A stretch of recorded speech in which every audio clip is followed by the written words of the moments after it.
Edwin Sifuna wa Kenya, Deputy Minority. Honorable Speaker, it is an honor to go after my Deputy Party Leader has spoken on the position of the party.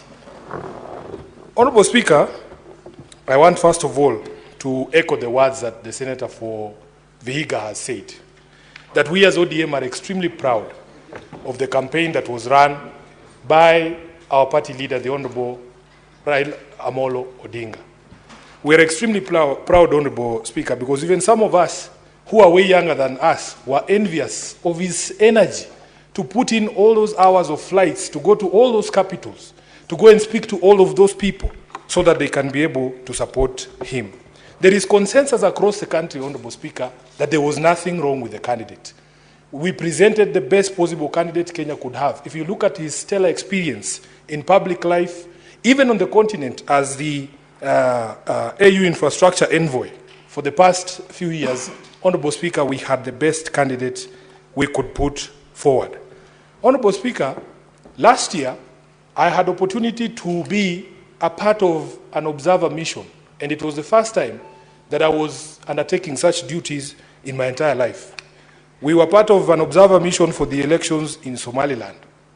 And that is when, Honorable Speaker, I came to realize that sometimes that the decisions that are taken in our internal borders or in the borders of one country, we think sometimes that they are entirely our decision.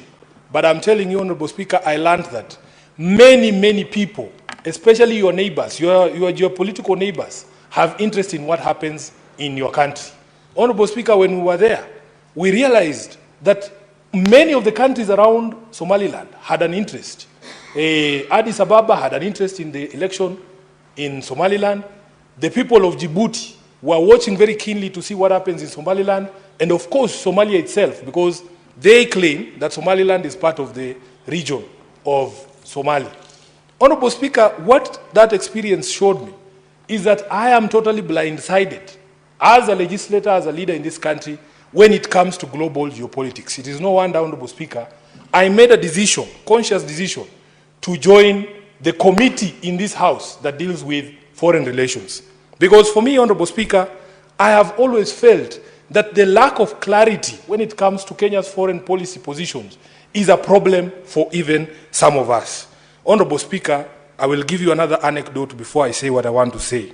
When I began my journey in politics, I tried my hand in a rural constituency called Kandui. And I remember, Honorable Speaker, we used to send representatives to funerals. For instance, because I used to operate out of Nairobi, I couldn't attend all functions.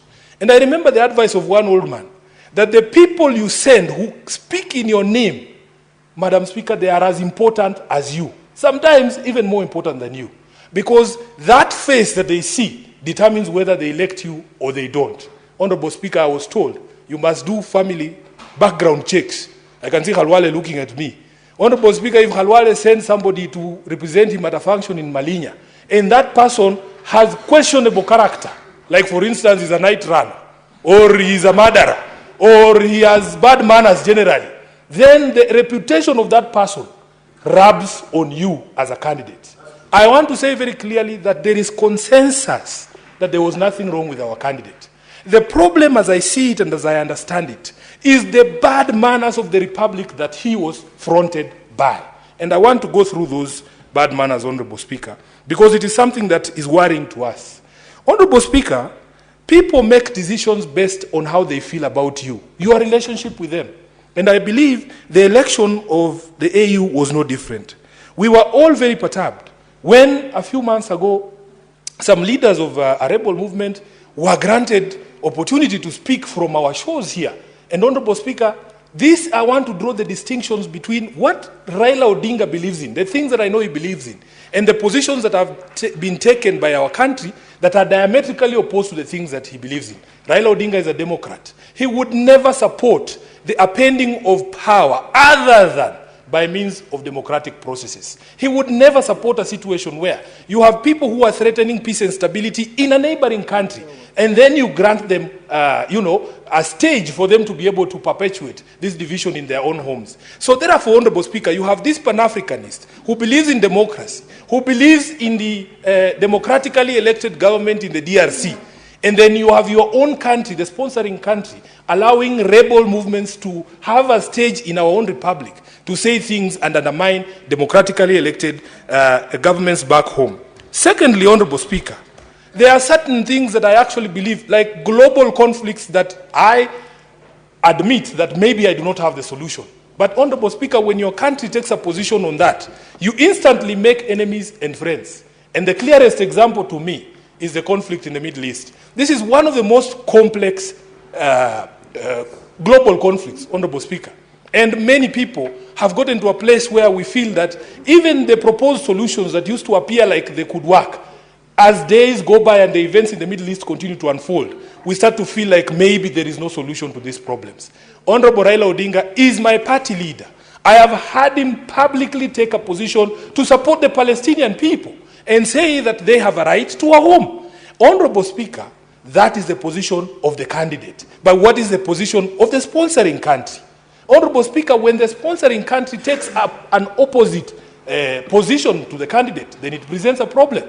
So these conflicts between the position of the candidate and the position taken by government, I believe, contributed to the situation that we are right now. Honorable Speaker, of course, all of us know that once conflict erupted in the DRC, there are certain notions, especially from countries and players in that particular country, that Kenya's position was not a position that was advancing the security and peace of the DRC. Honorable Speaker, we have a very strong voting bloc, the Southern African Development Community. You know the position that they took at the AU.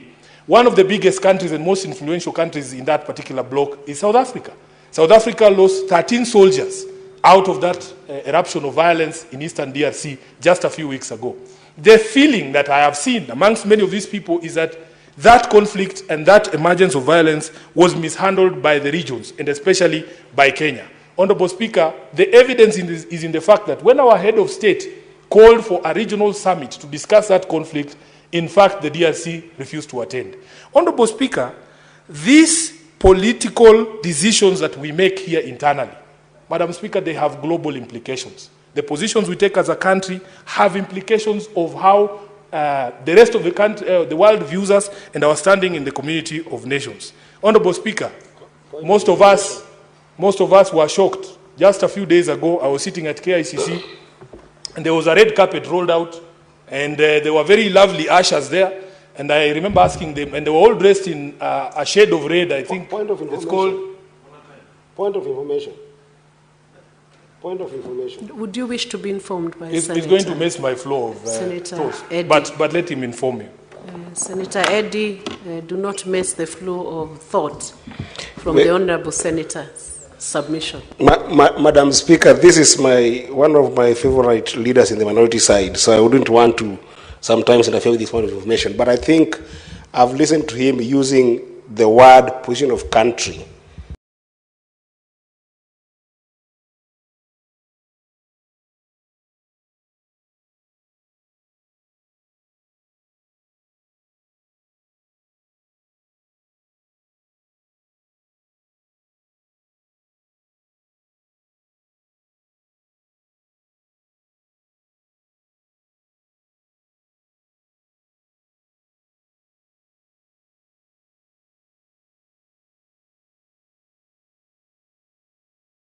Interchangeably. Leader is that there is no country's foreign policy decision and written to those effects of those insights that you have shared. So I just wanted to make that distinction that position of country is different from position of individuals. Thank you, Honorable Eddie. I think I meant the position of the state of the Republic of Kenya as enunciated by the head of state, the Honorable Dr. William Samoei Ruto. And Honorable Speaker, when countries deal with you, the position is articulated by the head of state. I mean, if you tell the people of Djibouti to tell you what the position of Kenya is on an issue, they will most likely go with the position that has been enunciated by the head of state. Honorable Speaker, I was on the question of the presence of the RSF from the Sudan in Nairobi. Again, Honorable Speaker, the newspaper reports were that they were here to sign some pact that was going to put in place a new government in the Sudan. Why are we meddling in the situation in the Sudan when we know there are two warring factions? We used to play a role of mediator. When the president was President Moi, he was known for being a peacemaker. This country used to be known as a diplomatic hub where these global and regional problems were resolved. But it is no longer the case because we appear, at least the appearance of intermeddling with the internal affairs of our other countries and especially our neighbors is hurting our image. So, Honorable Speaker, after that vote was taken, I have seen a lot of submissions and people talking and saying, oh, there were Kenyans who are unpatriotic. But I want to remind Kenyans that we are a very divisive society.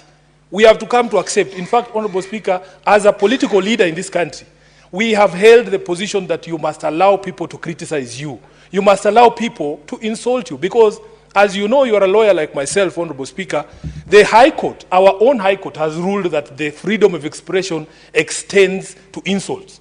That there is no requirement, and senior counsel is here, he can tell us, there is no constitutional imperative that when somebody speaks to you, they are nice to you. There is nothing like that. The protections or the limits to which the freedom of speech can reach are only the ones set out under the Constitution, and they don't extend to those things. So, Honorable Speaker, there is this debate about patriotism, and I've asked myself, what is this thing called patriotism? Honorable Speaker, we live in the city here, and in Nairobi we have one simple rule. If you love me, I will love you back. But if you do not show me love, there is no way you can expect commensurate affection from me. It is that simple. You love the people and the things that love you back. Honorable Speaker, when you speak to many of the young people, they feel that this country does not love them. From the day that you are born, Honorable Speaker, look at the situation in our maternities. Look at the situation in hospitals like Mama Lucy. The country, because of our failures to provide proper health care, is actively trying to kill you from the day that you are born. That is the situation we are born into. If you compare to other countries, Honorable Speaker, and we have traveled the country, the world, and we have seen, from the days that you are born, the way the country takes care of you, the sort of maternal health care that you are given, the sort of nutrition that you are given, you can see a country trying its best to make you survive, not a country actively coming after your life. Honorable Speaker, we go to places and we see education is free from primary school to the university. The country is actively trying to mold you into a proper citizen for the benefit of the country. It is very easy to love a country like that. But what is the situation in Nairobi? What is the situation in Kenya? Honorable Speaker, we have not done enough to make people feel like they belong to this country and that this country works for them. You cannot therefore fault people when they express anger against their own country. You cannot fault people. Patriotism, in fact, is defined not as loving your government, but loving your country. And when things are wrong, Honorable Speaker, we have a right to say that they are wrong. The politics of Kenya is very divisive. You know, people here pontificate as if the result had been different, Honorable Speaker. Can we honestly all guarantee that there would have been restraint on all of us, that we would not have over-celebrated to the annoyance of those who don't believe in our quest? Nobody can give you that guarantee. People are allowed to celebrate or to cry or to whatever, express themselves as much as they wanted. But I know Raila Odinga. Raila Odinga is the most insulted political leader in Kenya. Every single day you wake up, he's trending on Twitter, he's trending on Facebook, he's a headline in at least 3 newspapers per week. He doesn't appear to be faced by any of those things because he understands you have to have a thick skin as a political leader in this space. If you put yourself out in the public, you can expect people to be insulted. To insult you. Therefore, Honorable Speaker, there are people who want to use this so-called celebration in Nyeri. And when I watched that clip, Honorable Speaker, it was 2 Mama Mbogas at a market in Karatina. And when people speak about it, you can think the entire region of Mount Kenya. And in fact, the most annoying and saddest thing was attempts by leaders, some in very senior positions in parliament, trying to extrapolate and make it look like it is the people of a mountain celebrating Raila's loss. Honorable Speaker, these are the things that bring division in our country. As SG of ODM, I am aware that for the first time in the last election, Raila Odinga got over 1 million votes in the election. You cannot tell me that those 1 million people who are in Mount Kenya can be dumped or lumped into those who do not support the politics of Raila Odinga. These are the things we must do. We must speak in a way that ensures we remain cohesive as a society and we don't marginalize anyone. Honorable Speaker, I want to conclude by speaking to the speculation. There's people who want to put words into Raila's mouth. Honorable Speaker, when Baba, Raila Odinga, wanted to run for the elections in 2022, he called a major rally, and I was present at that rally at Kasarani. He announced it himself that I would want to seek the presidency of the Republic of Kenya. When he wanted to run for this AUC position, Honorable Speaker, he himself called a press conference. I remember only seeing the former president of Nigeria, Olusegun Obasanjo, there at that press conference. He told us with his own mouth that this is what he wants to do. Honorable Speaker, therefore, when Baba wants something, he will tell us himself. These people who have abrogated themselves the role of speaking for Raila Odinga and telling him, oh, we will look for a space to accommodate you. Baba has many, many roles. He's a party leader of ODM. He's a leader of opposition. He's a father. He's a husband. He's a grandfather. He is not idle. Baba is not idle. He has things to do. So please, these people, I have seen even some colleagues from this Senate coming up and proposing ridiculous things like amending a constitution just to look for a position for Raila. What do you mean? In fact, as the father of this constitution, it insults Raila greatly if you can stand up and say you are going to amend a constitution just to look for a seat for him. That is not what he fought for. That is not why he fought for this constitution, Honorable Speaker. And the leader of the country today is the one during the campaigns who told us that for a change, we must stop looking for positions for leaders. Let us start with the Mamamboga. Let us start with the Boda Boda person. Let us start with other people, because all this time we have been talking about leaders. I want to say without fear of contradiction that if Baba wants something, he will tell us himself. All these people running around and saying, oh, we will look for this, we will look for that. How do you know? He's not interested. Has he told you he's interested? And he has a mouth for himself. Do you know, Honorable Speaker, that despite me being the SG of ODM, I do not speak for Raila. He has his spokespersons. He has his spokesperson. I speak for organs of the party for which he is a member. But I cannot speak for Raila Odinga because he has his own mouth. He has his spokespersons. So please, we feel insulted as members of ODM when people run around looking for small seats here and saying, oh, we want to propose him for this, want to propose him for that. It is entirely disrespectful to Raila Odinga for you to run around claiming that you are looking for a position to accommodate him. He is not idle, as I say. Honorable Speaker, I want to conclude by saying we are extremely proud of Raila Amolo Odinga. Some of us chose not to be emotionally invested in this particular campaign because, Honorable Speaker, we have been through painful moments. Some of us, I had been elected for the first time in 2022 as Senator of Nairobi. I never got opportunity to celebrate that win because my party leader had lost the most important position that we were looking to get. Honorable Speaker, we were depressed. When you see us here, we might appear in public like we are rocks. We are not. These things have an effect on us as people. We want to be left alone. We want to be left alone, Honorable Speaker, and we want people to respect our father. We want people to respect Raila Odinga. Because every time you pick him up for your other charades like the ones that people are proposing here, when ultimately it doesn't work, it is the people who believe in him who bear the brunt of the pain. Those people are not there with us. In fact, these people proposing, some of these guys proposing things here, they are inwardly very happy and they want to drag Raila Odinga into another charade that is going nowhere. We want to tell the people of Kenya that it is only you are the ones with the power to determine the future of Baba Raila Amolo Odinga.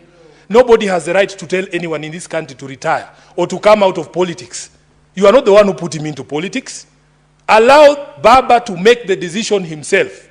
And Honorable Speaker, if you allow me, because my time is over, I want to read a quotation from Martin Luther King. This quotation hangs on the walls of Raila Odinga's office in Upper Hill. Honorable Senator Eddie, please, if you can hand me my phone so that I don't move from here. Because there are people who have been threatening us, Honorable Speaker, that when we say these things, they think, oh, you are going to be kicked out from where? From what position? These positions are not permanent, Honorable Speaker. These positions are here today and tomorrow they are gone. I add the SG. Please, the just to SG read this. Senator, I'm adding him 1 minute to read out that quote. Honorable Speaker, Raila Odinga has a very famous office at Capitol Hill in Nairobi. If you go into that office, there's a quotation from Martin Luther King that hangs on his wall. And it goes like this. You may be 38 years old, as I happen to be. And one day, some great opportunity stands before you and calls you to stand up for some great principle, some great issue, some great cause. And you refuse to do it because you are afraid. You refuse to do it because you want to live longer. You are afraid that you will lose your job, or you are afraid that you will be criticized, or that you will lose your popularity, or you are afraid that somebody will stab you or shoot you or bomb your house. So you refuse to take the stand. Well, you may go on and live until you're 90, but you are just as dead at 38 as you would be at 90. And the cessation of breathing in your life is but the belated announcement of an earlier death of the spirit. Honorable Speaker, those people who have been wagging this AU thing on our faces and gagging us, that thing has now been taken. We are unshackled. We are going to speak. I thank you. Thank you. Thank you. Honorable